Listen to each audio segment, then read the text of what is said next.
നോർക്കയുടെ ഈ control room ആരംഭിച്ചതിന് ശേഷം മലയാളികളുടെ പേരുവിവരങ്ങളും അവരുടെ സാഹചര്യങ്ങളും ക്രോഡീകരിക്കാൻ വേഗത്തിൽ കഴിയുന്നുണ്ട് എന്നതാണ്. അങ്ങനെയെങ്കിൽ ഇത് സംബന്ധിച്ച കൂടുതൽ വിശദാംശങ്ങളിലേക്ക് തന്നെ നമുക്ക് പോകാൻ കഴിയുമെന്നാണ് കരുതുന്നത്. നോർക്ക സിഇഒയെ ഉടൻ തന്നെ നമുക്ക് ലഭ്യമാവുമെന്ന് കരുതുന്നു. അരുൺ തുടരുമ്പോൾ, ഇന്നലെ നമ്മൾ നോർക്ക സിഇഒയോട് ബന്ധപ്പെട്ടതാണ്. അതായത് സർക്കാരിൻ്റെ നോർക്കയുടെ ഹെൽപ്പ് ഡെസ്ക് തുടങ്ങുന്നതിന് തൊട്ട് മുമ്പാണ്. അതിനുശേഷം വേഗത്തിൽ കാര്യങ്ങൾ നടക്കുന്നു എന്ന് വേണം മനസ്സിലാക്കാൻ. അതായത് ആശങ്കയുള്ളവർക്കെല്ലാം ഈ ഹെൽപ്പ് ഡെസ്കിൽ ബന്ധപ്പെടാനും അവിടെ നൽകിയിരിക്കുന്ന നമ്പറുകൾ അവിടുത്തെ സന്നദ്ധ സംഘടനാ പ്രവർത്തകരുടെ അടക്കം നമ്പറുകളുണ്ട്.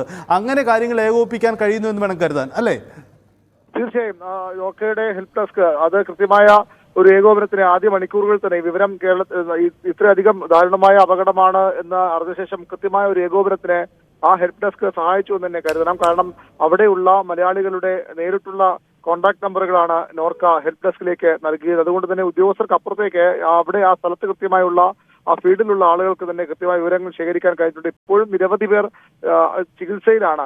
നമ്മൾ അല്പസമയം മന്ത്രി പി രാജീവുമായിട്ട് സംസാരിക്കുമ്പോൾ ഗുരുതരമായി പരിക്കേറ്റ് നിരവധി പേർ ചികിത്സയിലുണ്ട്. അതാണ് ഈ മരണസംഖ്യയിൽ മാറ്റം വരാനുള്ള കാരണം. നമുക്കറിയാം, പൊള്ളലാണ്, തീപ്പൊള്ളലേറ്റുള്ള മരണമാണ്. സ്വാഭാവികമായും അങ്ങനെ തീപ്പൊള്ളലേൽക്കുമ്പോൾ ഈ ഉടൻ മരണം ഉണ്ടാകണമെന്നില്ല. അത് കുറച്ച് സമയം കഴിഞ്ഞ് ഇത്തരത്തിലുള്ള ആളുകൾ മരണത്തിലേക്ക് പോകുന്നു. അതുകൊണ്ട് തന്നെ മരണസംഖ്യ ഇനിയും ഉയർന്നേക്കാമെന്നൊരു ആശങ്ക സർക്കാരിനുണ്ട്. ഔദ്യോഗികമായിട്ട് പറയുന്നില്ലെങ്കിലും മരണസംഖ്യ ഇനിയും ഉയർന്നേക്കാമെന്ന ആശങ്കയുണ്ട്. അതാണ് അരുൺ സൂചിപ്പിച്ചതാണ് പ്രധാനപ്പെട്ട കാര്യം. എന്തായാലും വളരെ പ്രധാനപ്പെട്ട കാര്യമാണ്. കാരണം ഇക്കാര്യത്തിൽ നോർക്കയുടെ ഇടപെടൽ വളരെ പ്രധാനപ്പെട്ടതായി മാറുകയാണ്. നമുക്ക് നോർക്ക അധികൃതരുമായി ഉടൻ തന്നെ ബന്ധപ്പെടാൻ കഴിയും. അങ്ങനെയെങ്കിൽ എന്താണ് ഇതുവരെ ലഭിക്കുന്ന ചിത്രം എന്നത് വളരെ പ്രധാനപ്പെട്ടതാണ്.